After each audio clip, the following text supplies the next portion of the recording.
Como a China dominará o mundo nos próximos anos? Nos últimos anos, com o crescimento positivo da China, também surgiram preocupações de que a China possa dominar o mundo em um futuro próximo. E não é necessariamente o poder que pode levar a um consenso de valores onde a mercadoria coletiva conforme definida pelo governo deve ser soberano sobre os direitos do Estado. Direitos individuais nas condições de uma economia de mercado socialista. A China superará os Estados Unidos e se tornará a maior economia do mundo?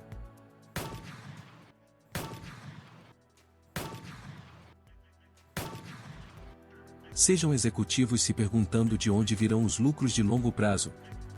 Investidores avaliando o status do dólar como moeda de reserva global ou generais elaborando estratégias em pontos críticos geopolíticos, poucas perguntas são igualmente importantes para os grandes líderes mundiais. O que teremos é um mundo globalizado que pode ser uma poderosa intervenção de um Estado controlado por um sistema de partido único. Mas como a China pode superar os Estados Unidos como a maior economia do mundo na próxima década? Se isso se tornar realidade, então o mundo terá que se adaptar, se não aceitar plenamente, um modo de vida diferente daquele promovido pelo Ocidente, aonde os direitos individuais vêm antes do bem coletivo, do mercado e da economia. É em grande parte administrado por uma mão invisível e é salvaguardado pelo regime democrático e liberal.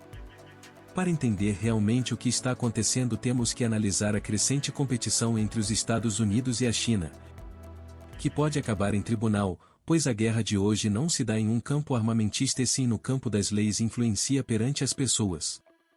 Na maior parte do Ocidente livre, com o conceito de o Estado de Direito essencial para uma sociedade que funcione bem e a ideia de que a lei é imparcial, independente e aplicada de forma igual e consistente, e que trabalha para proteger os inocentes, incluindo o Estado.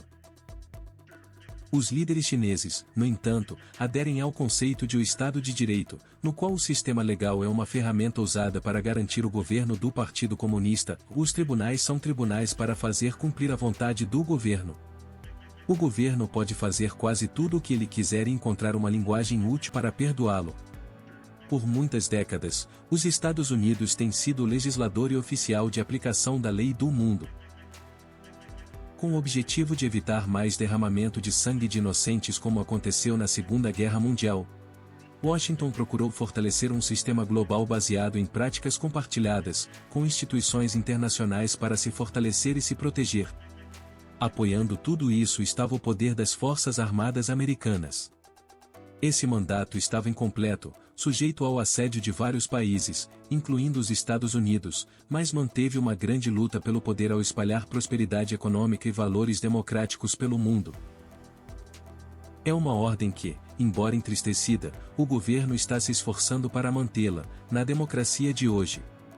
Pequim ignorou resoluções internacionais e protestos de seus vizinhos sobre sua expansão no Mar da China Meridional, uma importante rota de comércio internacional que afirma ser a potência dominante da China. Pequim também construiu ilhas artificiais na região e as encheu de instalações militares.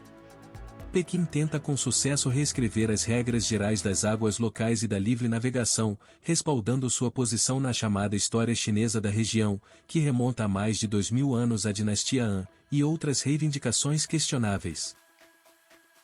Para fortalecer seu domínio, a China também usou de ameaças e sua guarda costeira assediou navios estrangeiros e seus navios de pesca foram inundados. As nações que compartilham o Mar da China Meridional, todas pequenas e em alguns casos muito pobres, têm lutado para se manter. Mas os americanos enfrentam agora o desafio mais difícil desde a queda da União Soviética. À medida que a China cresce em estatura, Pequim desenvolve suas ideias de governança global, desenvolvimento e relações internacionais, captura influência em instituições como as Nações Unidas para incorporar essas ideias no discurso internacional e usa sua crescente riqueza e poder militar para combater as tendências existentes. Mas como a China está tão fortemente integrada ao sistema americano, especialmente economicamente, do que os soviéticos já foram, ela então representa uma ameaça muito mais perigosa. Pequim está atacando a ordem mundial com um movimento de pinça. No exterior, comercializa suas ideias, governança e modelo de desenvolvimento como superiores aos ocidentais e de dentro, opera dentro das mesmas instituições e redes que compõem o sistema norte-americano. O principal objetivo da política ocidental original de negociação com a China era evitar essa situação. Ao integrar Pequim em um programa liderado pelos Estados Unidos, segundo o pensamento, a liderança chinesa veria seus benefícios e a apoiaria. Em um ponto, o plano funcionou.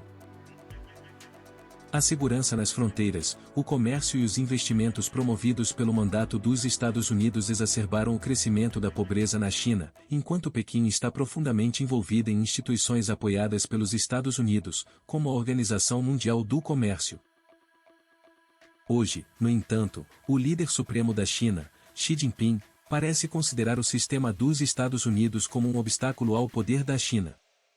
Em uma democracia orgulhosa, a ordem americana pode ser vista como um ambiente hostil e ameaçador, onde os valores políticos livres dominam, e a forma de governo chinesa é considerada ilegal, enquanto as empresas e funcionários chineses correm o risco de serem punidos por ambições estrangeiras.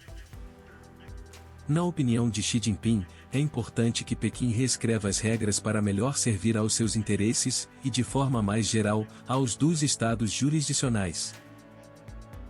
Simplificando, Xi Jinping pretende mudar a liderança global, colocando governos e ideias que não estão no topo. O programa favorito de Xi Jinping é financiar e construir ferrovias, usinas de energia e outras infraestruturas em países em desenvolvimento, principalmente no continente africano.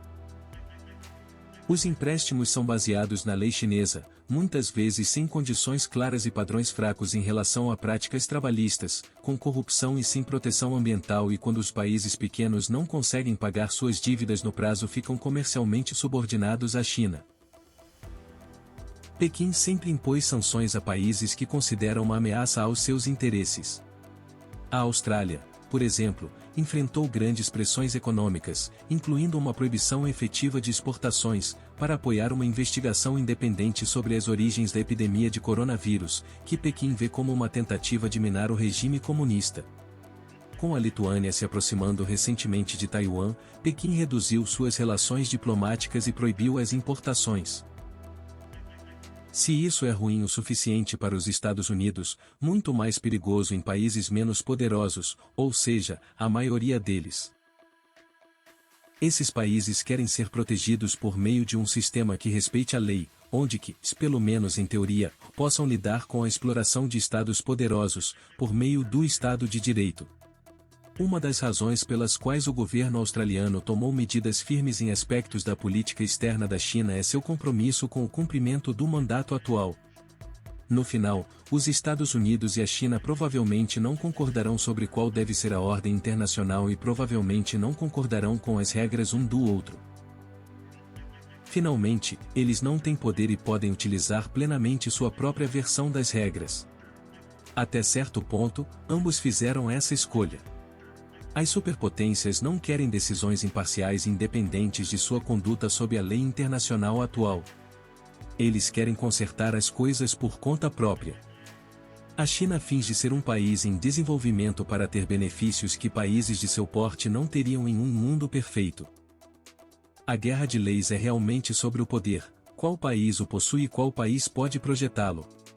Os Estados Unidos detêm esse poder há décadas, os chineses agora querem chegar no topo da cadeia alimentar. Mas o caminho da China não será fácil. Porque há uma grande diferença entre governar negócios e conquistar pessoas. O mundo inteiro adora filmes americanos e quer viver a realidade do sonho americano. Sem falar na abundância de comidas e a liberdade proporcionada pelo Ocidente. Portanto, mesmo que a China cresça, pelo menos no domínio da conquista e dos costumes, não verá o mundo mudar tão cedo. E você, também acha que a China quer dominar o mundo? Compartilhe, deixe seu like e até o próximo vídeo. Obrigado, vocês são o máximo.